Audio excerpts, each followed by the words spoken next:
참 좋으신 예수 그리스도의 은혜가 마음을 다해 주님을 경배하는 복길교회의 교우님들과 함께 하시기를 축원합니다. 오늘 읽은 본문은 예수님께서 제자들을 파송하시면서 들려주시는 말씀을 기록하고 있습니다. 예수님은 12제자를 선택하셨고 그들을 이스라엘 여러 곳으로 파송하십니다. 예수님께서 제자들을 파송하시는 목적이 뭐지요? 우리가 읽은 본문 앞에 7절과 8절에 나와 있습니다.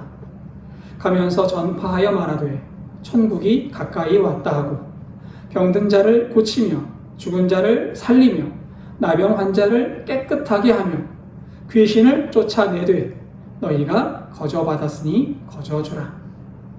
예수님은 하나님의 나라를 전파하고 죽은 자를 살리며 하나님을 거역하는 귀신을 쫓아내기 위해 제자들을 파송하셨습니다. 사실 이 모든 사역은 예수님께서 세상에서 행하시던 사역입니다. 예수님은 공생애를 시작하시면서 하나님의 나라를 선포하십니다. 하나님 나라가 가까이 왔다. 회개하고 복음을 믿어라. 그리고 병자를 만나면 병자를 고쳐주셨습니다.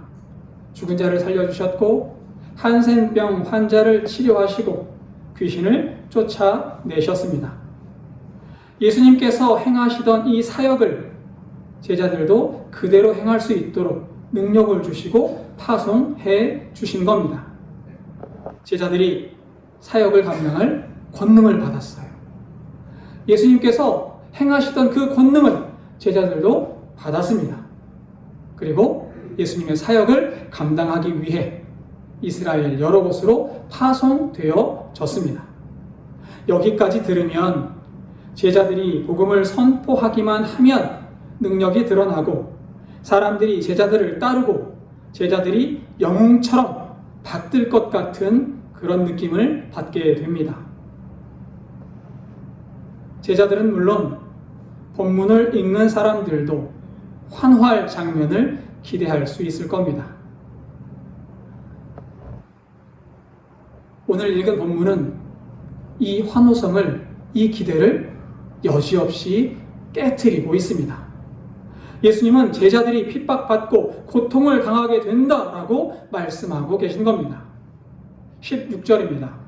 보라, 내가 너희를 보냄이 양을 이리 가운데로 보냄과 같도다. 그러므로 너희는 뱀같이 지혜롭고 비둘기같이 순결하라. 예수님은 제자들을 파송하시면서 이리 가운데 양을 보내는 것 같다라고 말씀하십니다. 이리는 복음을 받아들이지 않고 제자들을 대적하는 세상의 세력을 가리킵니다. 때로는 종교 지도자, 때로는 정치 권력자의 모습으로 나타나곤 합니다. 심지어는 가까운 가족을 통해 나타나기도 합니다. 그리고 양은 당연히 제자들을 가리킵니다. 예수님께서 이리 가운데에 양을 보내는 것 같다라고 말씀하신 이유는 복음을 들고 세상에 들어가는 일이 그만큼 위험하다고 말씀하시는 겁니다. 사실 예수님을 믿는다는 이유만으로 생명을 잃고 핍박받는 일이 아직도 세계 여러 곳에서 일어나곤 합니다. 바로 올해 7월과 8월에 수단이라는 나라의 반군이 기독교 목사와 교우들을 납치해서 생명을 앗아간 사건이 있었습니다. 작년 2025년 6월에는 성찬을 행하고 있던 교회에 이슬람 극단주의자가 난입해서 총기를 난사하고 폭탄을 터뜨려서 수십 명이 죽거나 부상을 당한 사건도 있었습니다. 아직도 이런 사건들이 세계 여러 곳에서 벌어지는 겁니다. 반면에 우리에게는 그런 일이 벌어지지 않습니다. 예수님께서 복음을 들고 세상에 나가는 일이 위험하다라고 말씀하시는데 우리에게는 예배드리는 일이 전혀 위험한 일이 아닙니다. 우리에게는 하나님을 찬송하는 일이 그렇게 어려운 일도 아닙니다. 우리는 불안하지 않게 예배드리고 억압받지 않고 신앙생활을 하고 있습니다. 그렇다면 오늘 읽은 본문은 우리와 상관이 없는 말씀일까요? 그렇지 않습니다. 오늘 본문은 분명 우리에게 주는 메시지가 있습니다. 오늘 본문에서 우리가 눈여겨봐야 하는 핵심은 뱀처럼 지혜롭고 비둘기처럼 순결하라 라는 말씀입니다. 지혜라고 번역된 헬라어는 프로니모스입니다. 사려 깊고 신중하게 처신해라. 그리고 순결이라고 번역된 헬라어는 아케라이오스라고 합니다. 세상의 풍조와 섞이지 않고 예수님만 따르는 믿음을 의미합니다.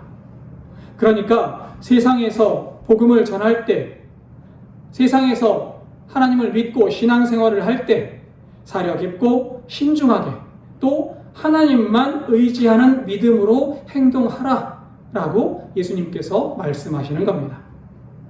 오늘 본문의 핵심이 여기에 있습니다. 나의 행동이 하나님의 말씀을 따르는 행동인지를 신중하게 사려 깊게 살펴서 행동하라는 겁니다. 여기에서 우리가 한 가지 유의해야 할 점이 있습니다. 지혜로우라 라는 말씀과 순결하라 라는 말씀이 동시에 등장한다는 겁니다. 지혜와 순결함은 언제나 결합해 있어야만 합니다. 지혜만 있고 순결함이 없다면 그 지혜는 창세기 3장의 뱀처럼 간교함과 속임수로 변질될 수 있기 때문입니다. 또 순결함이 지혜와 함께하지 못하면 선한 마음만 가지고 세상의 악을 분별하지 못할 수 있습니다. 그래서 예수님은 한쪽만 말씀하시지 않고 두 가지를 함께 말씀하십니다. 뱀처럼 지혜롭고 비둘기같이 순결하라. 우리는 지혜로우면서 순결해야 합니다.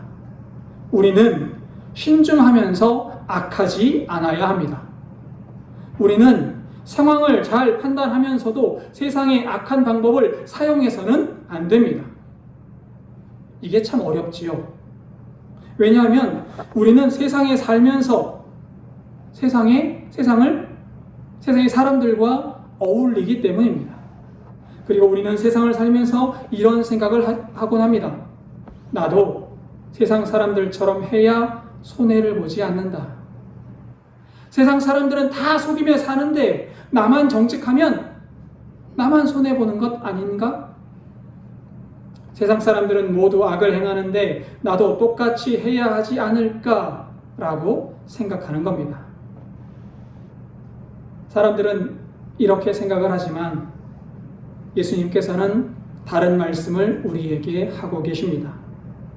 이리 가운데 있다고 해서 양이 이리가 되어서는 안 된다.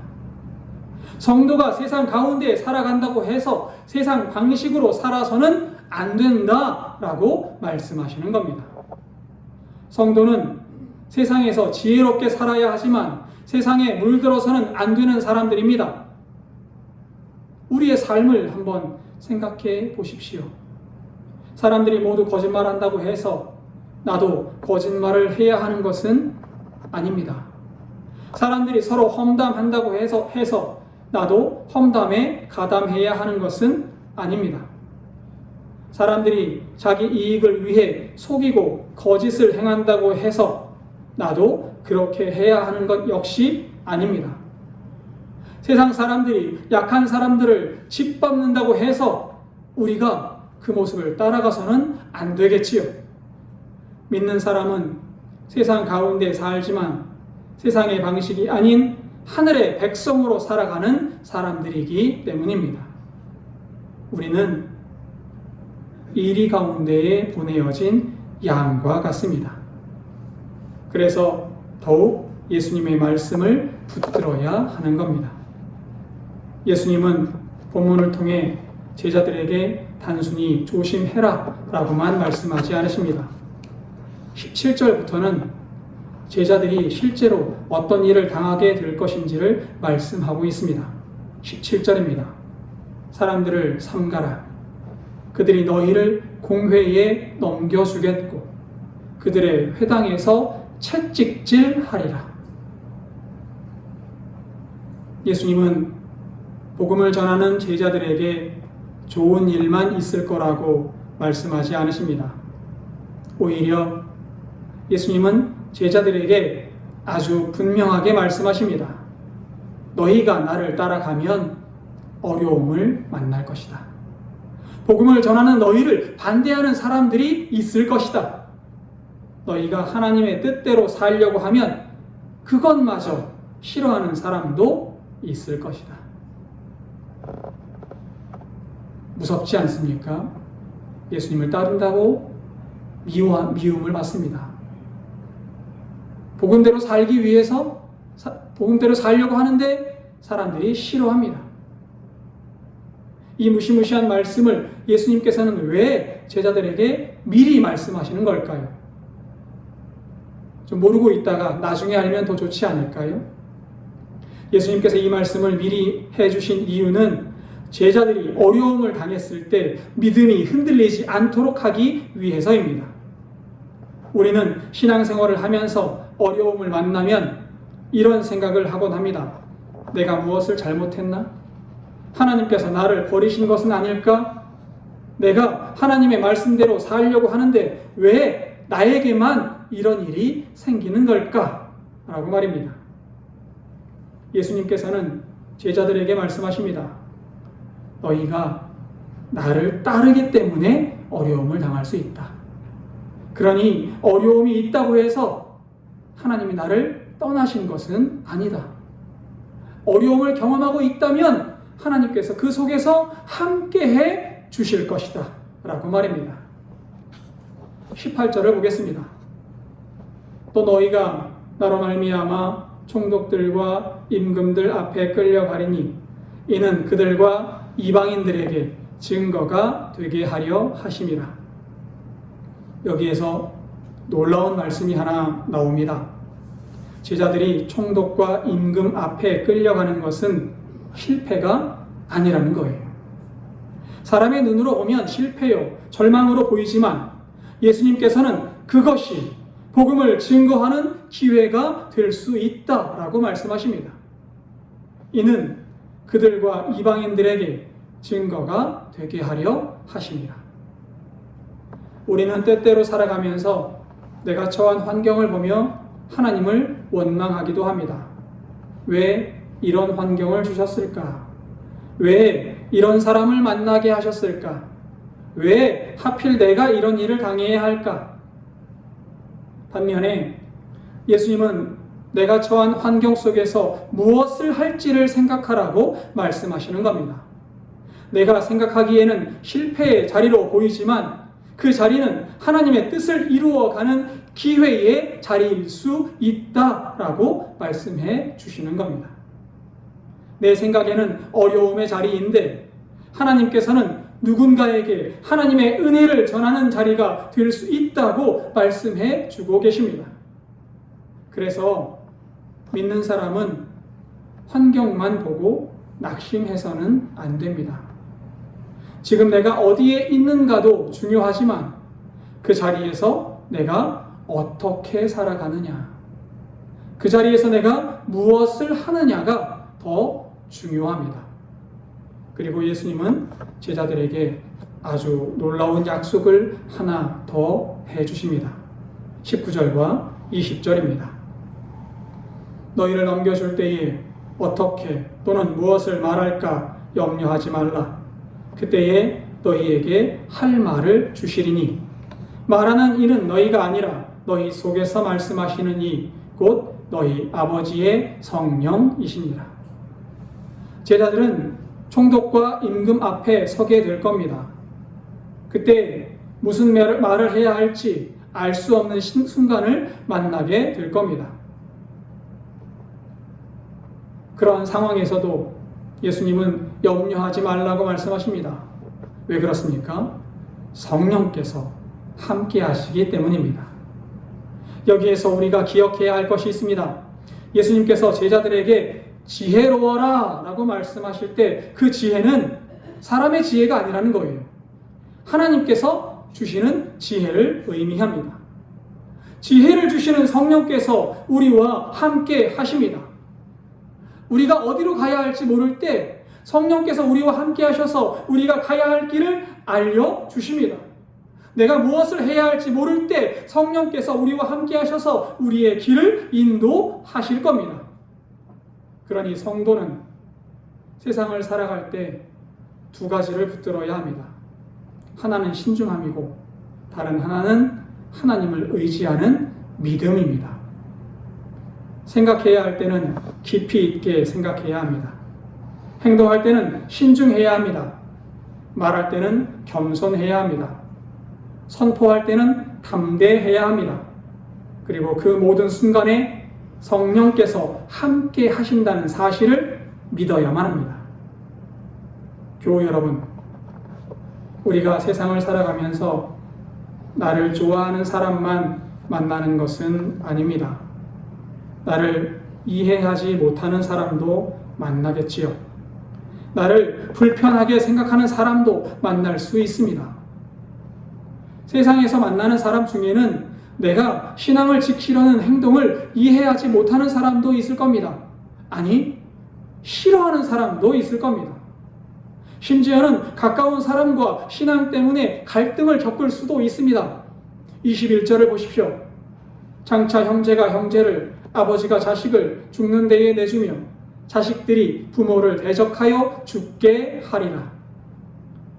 예수님께서는 가장 가까운 관계에서조차 복음 때문에 갈등이 일어날 수 있다고 말씀하십니다. 이 말씀은 우리에게 매우 무겁게 들립니다. 왜냐하면 가장 가까운 사람들을 대적해야 한다고 느껴지기 때문입니다. 복음이 들어가는 곳에서 때로는 가장 가까운 관계, 가족에서도 갈등이 발생할 수 있다고 말씀하시기 때문입니다. 교우 여러분, 이 말씀을 오해하지는 마십시오. 이 말씀은 우리가 가족과 싸워야 한다는 말씀이 아닙니다. 오히려 반대입니다. 믿는 사람은 가족을 더욱 사랑해야 합니다. 반면에 사랑한다고 믿음을 포기해서는 안 된다는 말씀을 하시는 겁니다. 사람과의 관계를 지키려고 하나님의 말씀을 버려서는 안 된다고 말씀하시는 겁니다. 사람에게 미움받지 않기 위해 예수님을 부끄러워해서는 안 된다는 겁니다. 그래서 22절에서 예수님은 말씀하십니다. 또 너희가 내 이름으로 말미암아 모든 사람에게 미움을 받을 것이나 끝까지 견디는 자는 구원을 얻으리라. 여기에서 중요한 말씀은 끝까지입니다. 끝까지 견디는 자는 구원을 얻으리라. 끝이 어디지요? 예수님께서 심판하러 오시는 심판의 때를 말합니다. 모든 환난과 핍박에도 불구하고 심판의 날까지 끝까지 예수님을 믿는 믿음을 포기하지 않고 붙드는 사람은 구원을 얻을 겁니다. 처음 예수님을 믿었던 것처럼 끝까지 믿으며, 처음 예수님께 간절히 기도했던 것처럼 끝까지 하나님을 붙잡으면 구원을 얻습니다. 중요한 점은 어려움이 찾아왔을 때에도 끝까지 믿음을 붙들 수 있는가입니다.